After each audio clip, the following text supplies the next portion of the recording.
তোমার সঙ্গে দেখা হলে জিজ্ঞেস করতাম, তুমি মানুষকে ভালোবাসো না, অথচ দেশকে ভালোবাসো কেন? দেশ তোমাকে কি দেবে? দেশ কি ঈশ্বরের মতন কিছু? তোমার সঙ্গে দেখা হলে জিজ্ঞেস করতাম, গুলি বিনিময়ে তুমি প্রাণ দিলে দেশ কোথায় থাকবে? দেশ কি জন্মস্থানের মাটি, না কাঁটাতারের সীমানা? বাস থেকে নামিয়ে যাদের তুমি হত্যা করলে তাদের বুঝি দেশ নেই?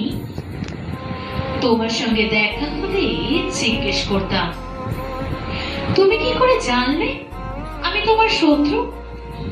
কোনো প্রশ্নের উত্তর না দিয়ে তুমি আমার দিকে রাইফেল তুলবে? এমন ভালোবাসা কি দেশপ্রেমিক হয়?